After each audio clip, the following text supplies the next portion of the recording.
Hey guys, this episode is the money episode. We are talking about getting our financial SHIT in order. So, whether you are making bank or you feel like you wish that you could make more, join me for today as we are jamming with Carrie Friedberg. And she is going to be walking us through exactly what it means to be financially responsible and taking back our power when it comes to money. So, step in for this episode. It's a really great one. And if you haven't already, make sure that you subscribe and leave us a review for wherever you're listening, whether that's on Spotify, Apple, on YouTube, or on Google Play. All right, guys, jump in.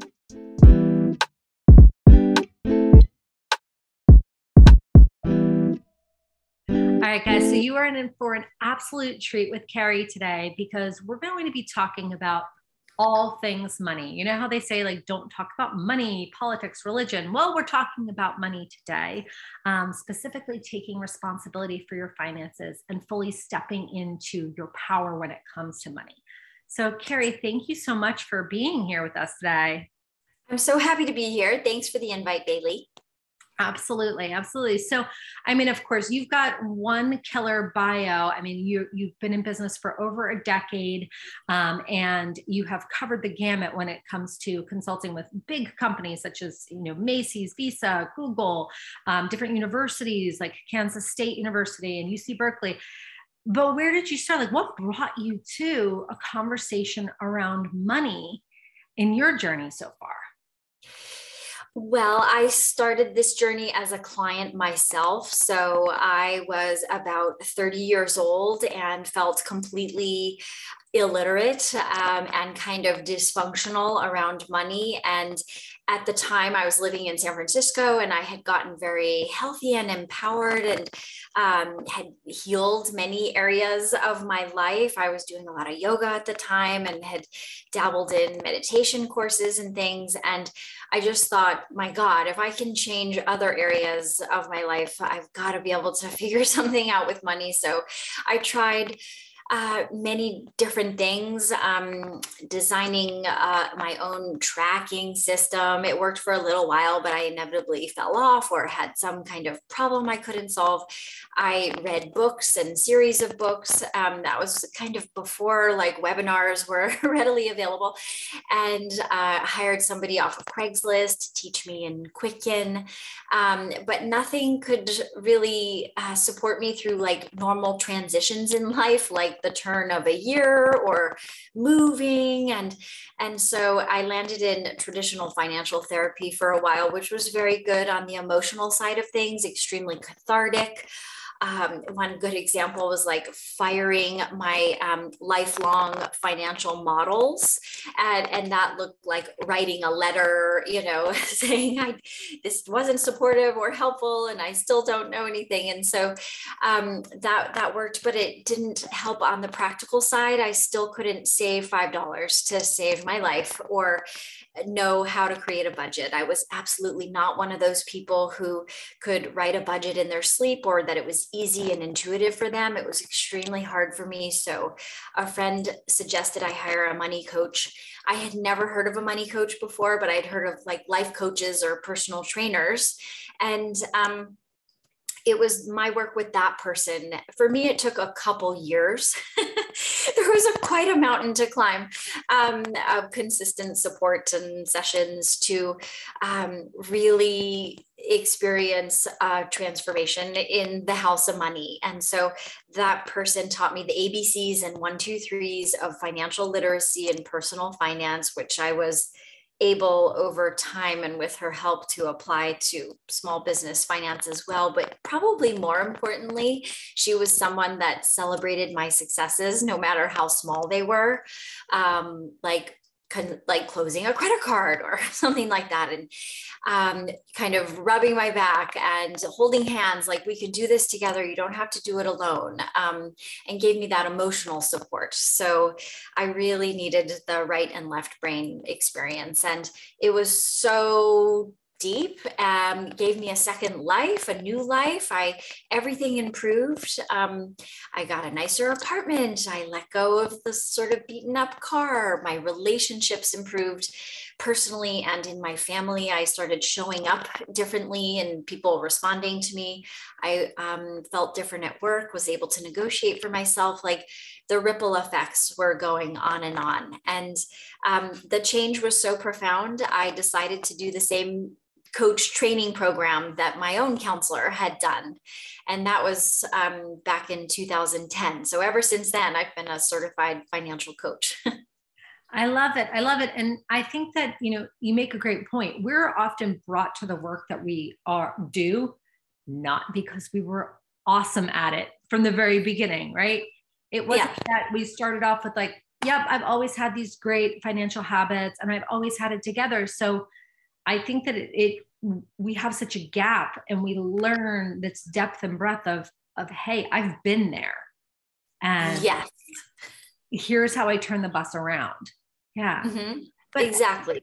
As you were talking, something that you said, and of course I geek out with my psychotherapy brain, but the relationship, and I'd love for you to talk about this, the relationship between emotions and money.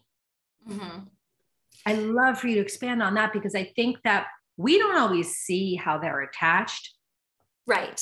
And so I'm curious from your expert opinion, like, what does that relationship look like? What does it look like when it's functional? When does it look like when it's dysfunctional? Mm-hmm. So, like any other healthy habit, for example, cooking yourself a meal or exercising, if you are able to do those things with relative peace of mind and ease, and like, of course I will, like, this is just what I need to do to be a healthy adult. If you can have that kind of attitude and mindset towards your money, like, of course I will. Of course I look at my money or tend to it, take care of it, follow up on paperwork, like ask questions when I have them, get the support I need, then that's healthy. Actually, a good way to think about it are like the 3 stages of wealth. So survival mode, which anyone can relate to. Really, the signs of that are living paycheck to paycheck, feeling stress, scarcity, overwhelm, and about money, avoidance, head in the sand kind of things, and also carrying credit card debt month to month. So, and any form of debt. I mean, there is simple debt like mortgages or a car loan, but I'm specifically talking, or student loans, talking about consumer debt. And then there is I'm like, oh, financial stability. And there's another healthy marker there. It is possible to be a healthy credit card user that really, in an ideal world, looks like paying it down to zero, not just the statement balance, but like zeroing it out every month.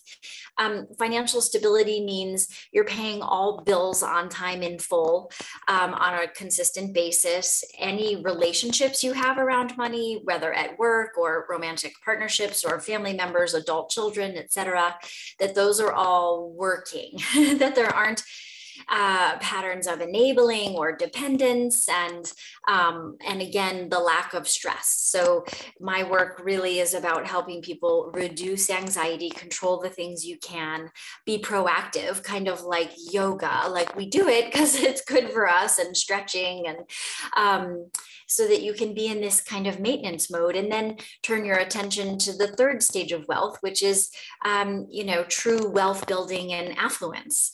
And, now what? Now that you're in a financially stable place, how can you take care of your future self and or create wealth for generations to come, or be very active in philanthropy, like whatever your values are. So I sort of went on a tangent there, but so all of it is emotional. I mean, there are 0 people that I've met that have said, oh yeah, that's needed, or money is so hard or stressful or emotional. And so I think it's a universal experience that like dealing with money is painful sometimes. It's hard to look at bank accounts. It's hard to pay bills if money is lean at the time. It's hard to set boundaries with people you work with or loved ones in order to take care of yourself. And so, and then of course, we all fall into like emotional spending, like sometimes spending on massages, clothes, trips, or other accessories feels really good, like dopamine, and there's this kind of pleasure center that we can easily tap into. And so I always recommend for my clients a foundation of self-care is really, really important so that we can increase self-awareness in this area of your life as well. You know, many of my clients work with people like you, Bailey, or are in therapy or 12-step groups or have done retreats and or are spiritual, have practices, and you know, they want to apply that willingness and open-mindedness to this area too. Right. So it's interesting because that was one of my questions for you is like, where does our relationship with money come from? Like, where does our money story come from? Mm-hmm. So I've been studying the brain science around money because it's so fascinating, and did like 5 graduate level courses in financial psychology, and it's just the tip of the iceberg. So you know, there's a theory out there that says that our kind of foundational money script or money story is set by about age 7 or 8. So I always like to ask clients and my own podcast guests about their first memory of money. Do you remember yours? Like the first time you interacted with money? It was probably in that age range of like 3 to 8. Do you know what yours is, Bailey? Funny, as you talk about it, I'm trying to remember both what I heard my parents' conversations, you know, and knowing that my parents were raised by people who went through a depression era. Right. So so it's like they have their conversation around money, which both of them are actually very different. Mm-hmm. My dad is the one who wants to just buy dinner for everybody and no one else will reach into their pocket. And my mother washes out plastic sandwich bags. Yeah. But like goes to Costco and buys absolutely everything that she could possibly find. So it's really interesting. And then I think about myself and look at those younger years of, you know, you get $10 in your birthday card. And what did I do with that money? And I remember both a saving and a spending. And I didn't have a game plan, but you know, short of like ripping the each dollar bill in half, I had come up with my own little system that half was going to be for spending and half was going to be for saving. Oh, wow. Yeah. And I remember making like a little ledger. And then of course, as you had shared, like I fell off of that. Yeah. I'm probably thinking like started when I was getting like birthday card money. And then as I would shift into babysitting money, mm-hmm. and I didn't have a specific thing that I was saving for that was a motivator. But I remember putting it in this jar. I do remember, I can't remember what age I was, but I do remember opening my first bank account with my parents. So I do remember doing that young. I must have been elementary school. Right. Yeah. All those pieces kind of coming together was I know. It's just interesting to think about. And so the theory in financial psychology is that we have these experiences, good, bad, positive, negative, neutral, mixed messages, and we make a decision about our role with money or money's purpose or where it comes from in the world. So, you know, like how the world works, and kind of age 7 and brain development is like the age of reason. So, you know, when children start really noticing like there is an other, you know, like the whole universe isn't centered around me, and just navigating all of that. And it doesn't mean that people can't recover or change their relationship with money, but it's really important to know what those early experiences were and keep them in mind, because even now today I'm 46 and like I'm finally attuned to my behavior and thinking and feelings around money. And so I'm like, oh, wow, like I'm triggered right now, or I'm acting like a younger former self, or this is a pattern I used to do, whatever it is, checking out, not tracking for a month, just buying the extra X I want to, or I deserve it, just these the and and because it's only through self-awareness that we can distance ourselves or make a different choice in that moment, or have a quicker response time to act or behave differently around money in the future. My pattern, my first experience was with my dad. And so I think I had a very strong money belief that like money came from men. So my dad gave me coins to roll, and that was like, I didn't get to keep it. So I had to do the work. And then he kept the money. And then also it was clear, because my mom was a stay-at-home mom, that he gave her money, but a limited amount. And so, for a long time, I was waiting for Prince Charming, right? Because the man would be the bread earner, or take care of me, or allow me to have the family I desired, and things like that. And I didn't end up getting married and finding a sane, solid, grounded financial partner until my late 30s. So I ended up having to work hard at this and really transform my relationship to money, and where men fit in that or not, and kind of like pull up my bootstraps and figure it out for myself. So I do work with men and women too, but I hear that so much from new clients, like they believe that their financial secrets or shame, or past mistakes, or they would say the word bad habits, are keeping them from having what they want in their life. And that very much was my experience. It was a real surprise twist of this all, but thought I would share that.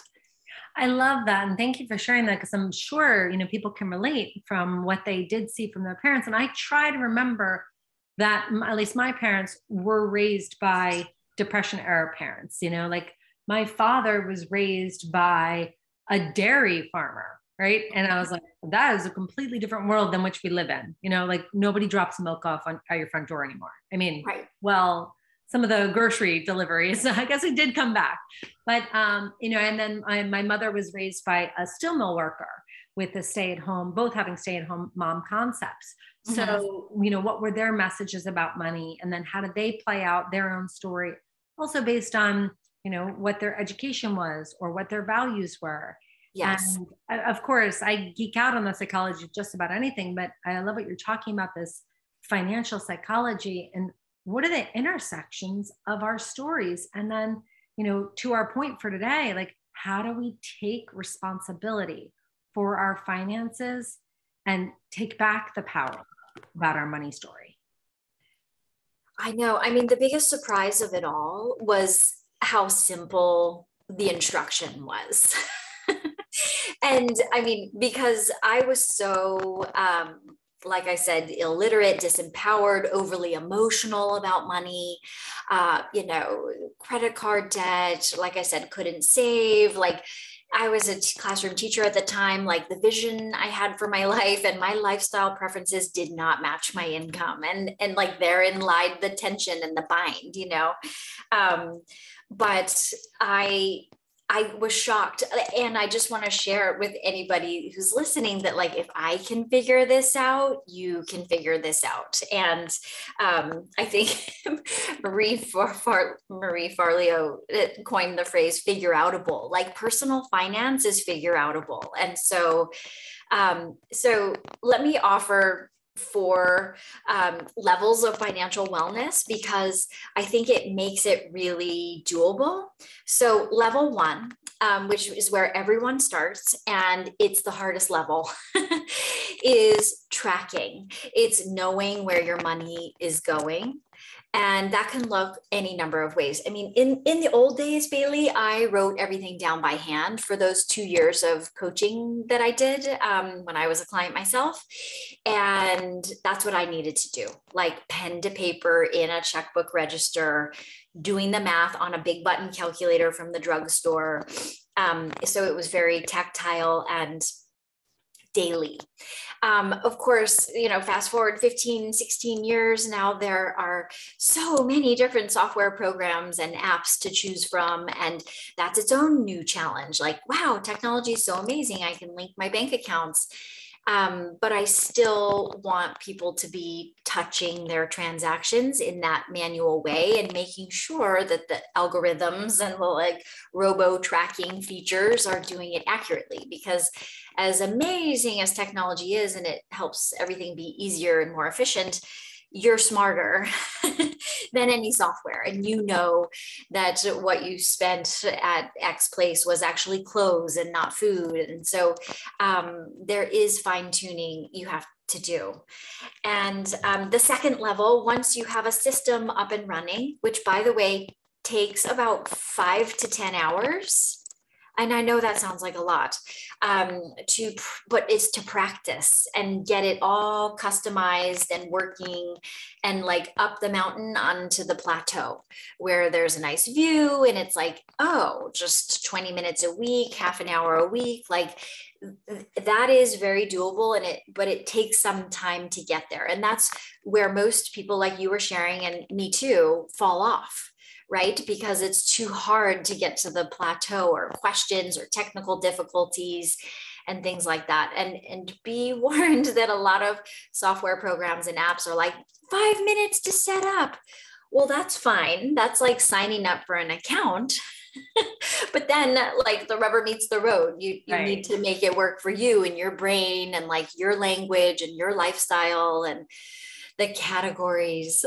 Everybody, all my clients know, I'm spend an hour customizing the categories. It's critical to making the system sustainable. So once you do that, then you can get into planning and being proactive. So level 2 is planning ahead, 1 month at a time, and then eventually 1 year out.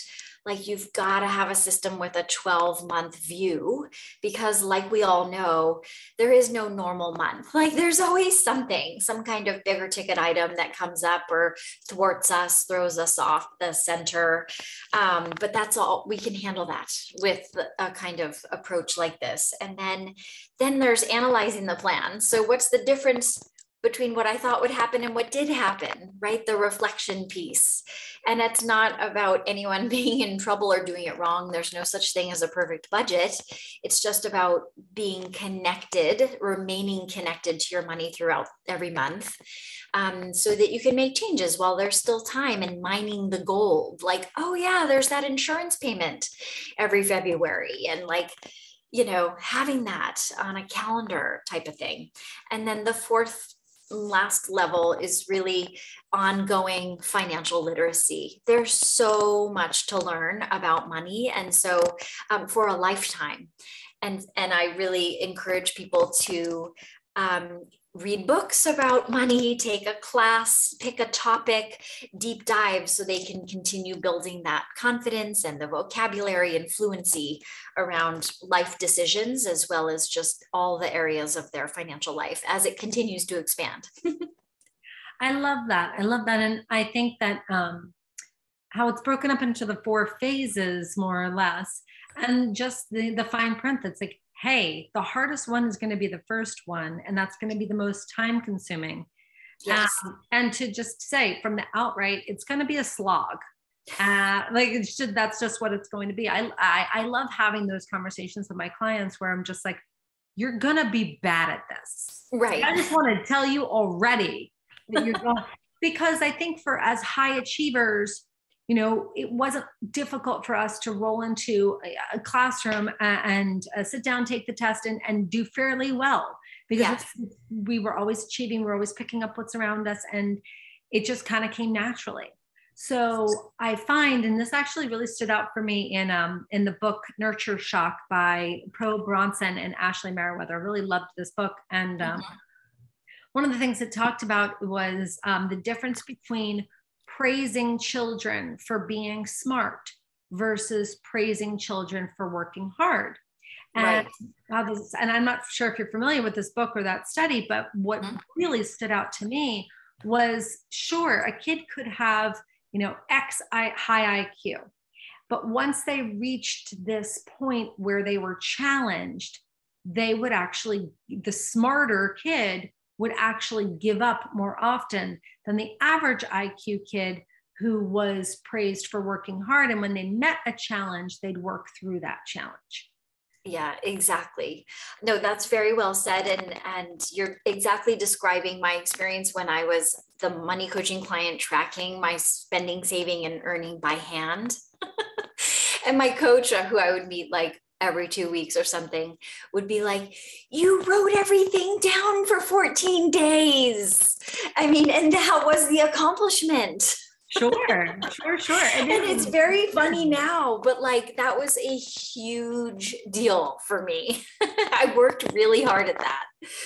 Oh, absolutely. I can definitely say I don't write everything down.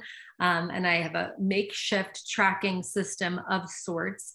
And I think that, for at least personally, like I measure it by, well, the electricity keeps coming on, so we must be pointing in the right direction, right?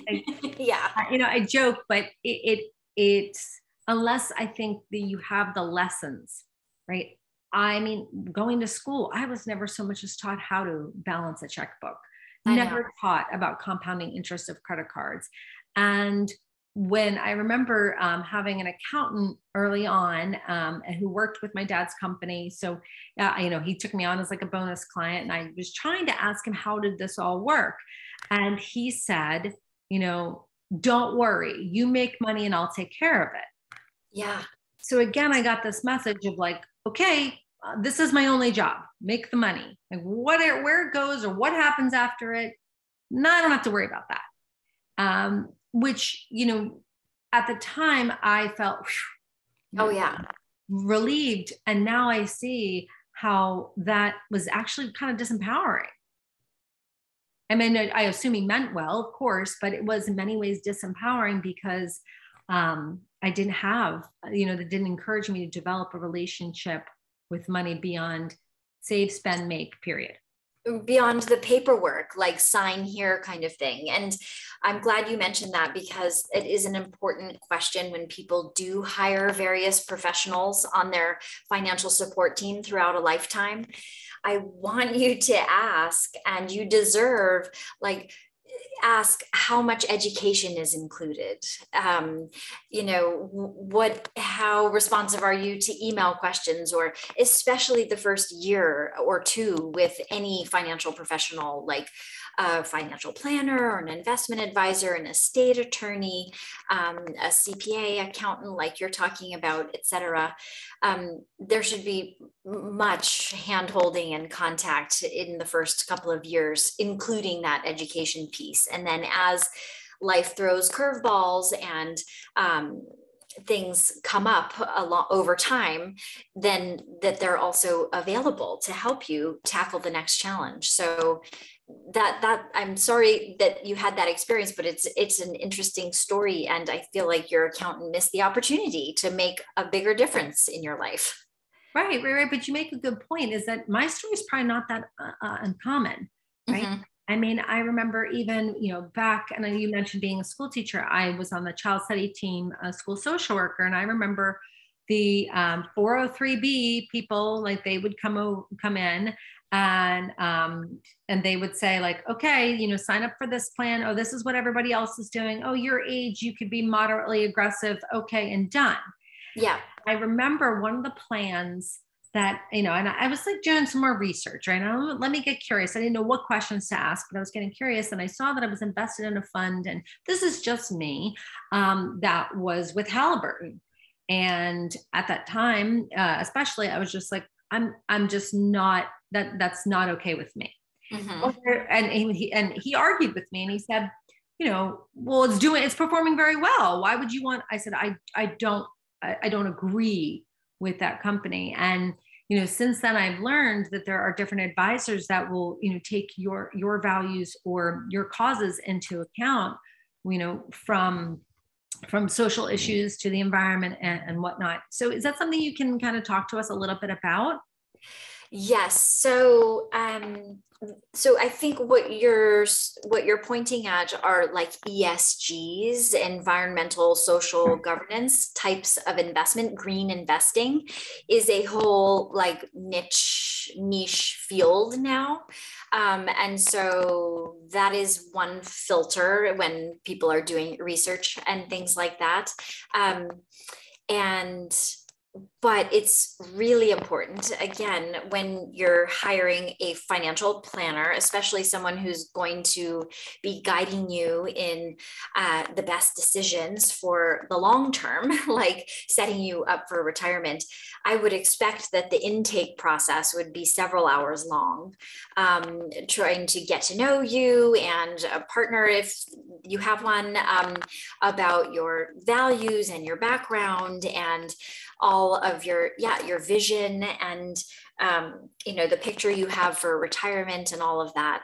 There is a certain kind of certified financial planner that I think is more apt to this type of service, and that's called a fiduciary. So they're a fee only financial planner.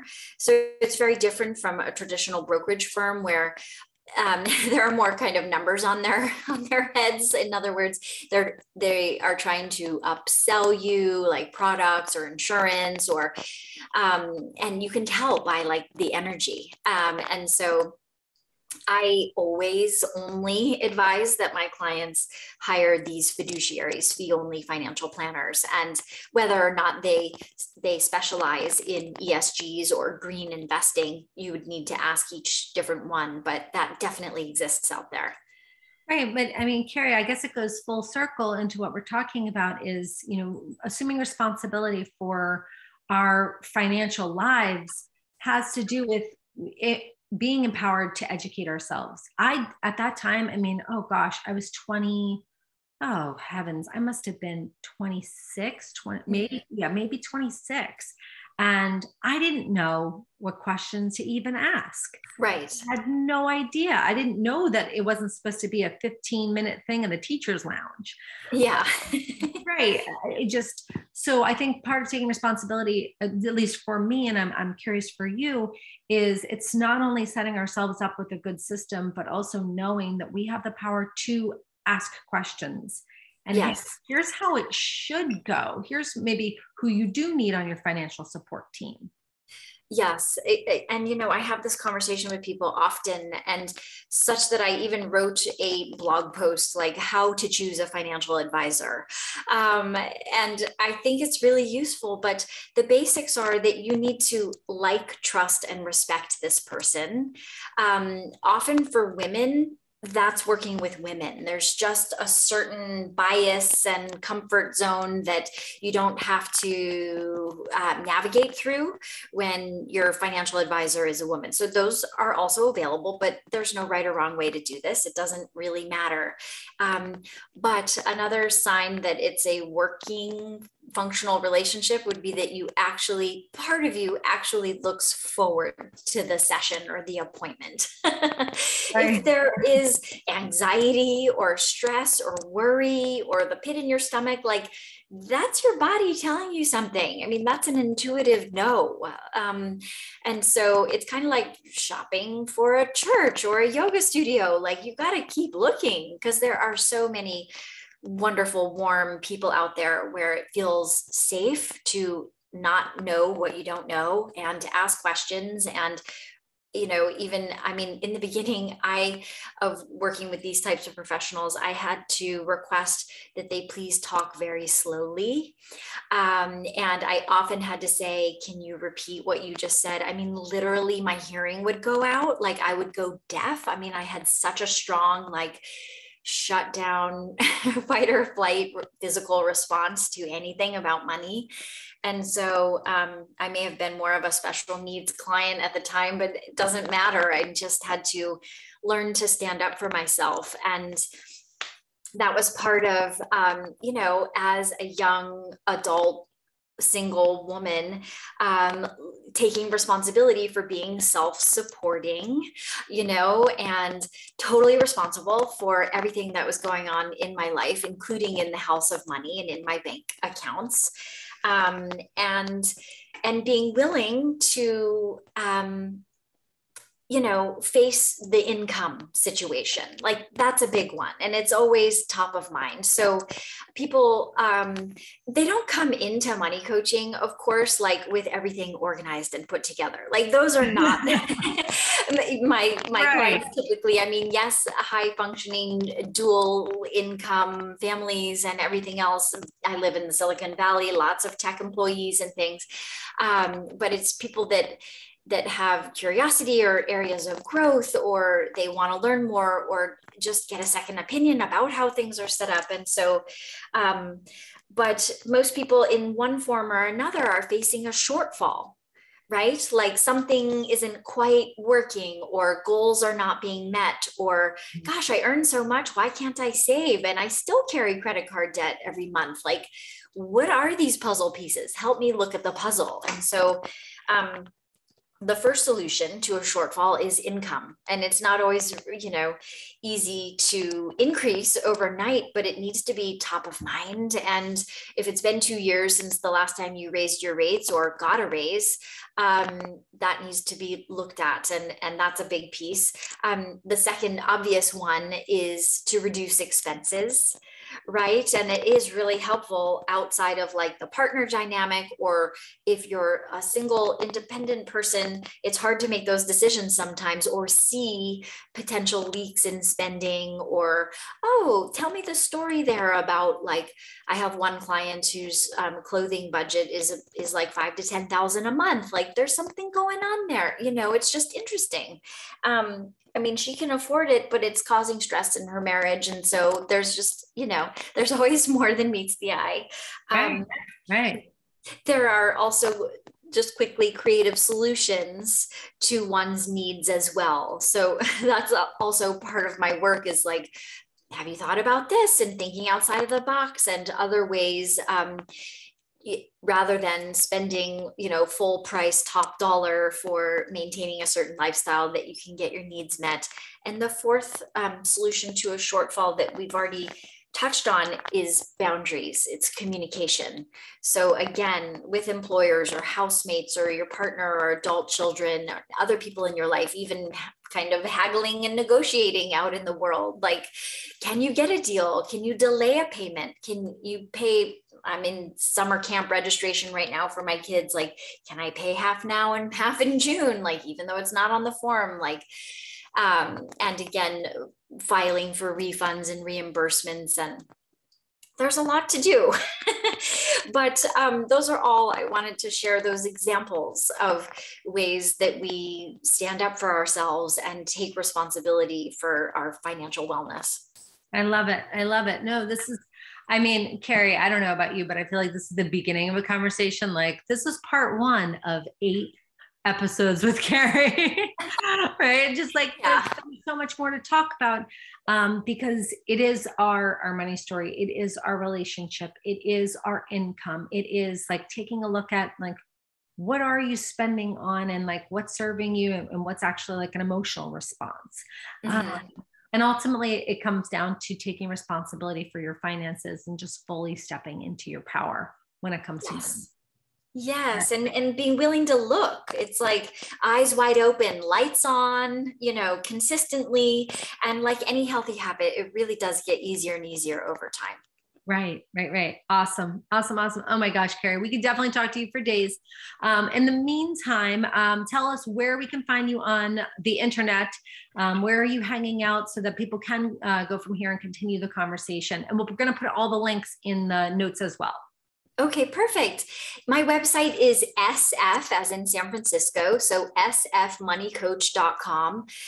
All the ways of contacting me are available there. I'm also on Instagram at SF Money Coach, same tag on Facebook.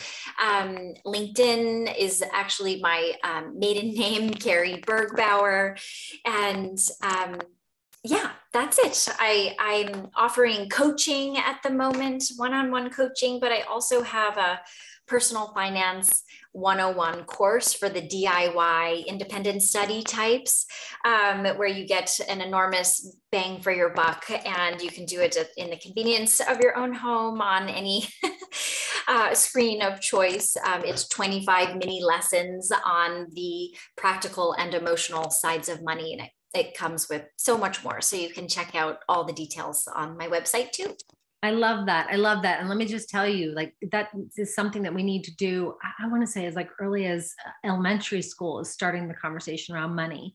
And yeah, I think that that's a great step that if you're listening to today's episode and you're thinking to yourself, I need to make some changes. Going over to Carrie's site at sfmoneycoach.com, checking out even like /tools. She has great tools on there from money affirmations to financial partnership questions, even personal finance routines. And then see, like, do I feel like I want to work with Carrie as a coach? Do I want to, take this course and do it step by step with the 25 lessons? So Carrie offers us a lot of different tools so that we can take that responsibility when it comes to our finances. And of course, as you guys know, own your power. Awesome. Carrie, thank you so much for joining us today. Thank you, Bailey. That was really fun. Thanks for having me. Absolutely.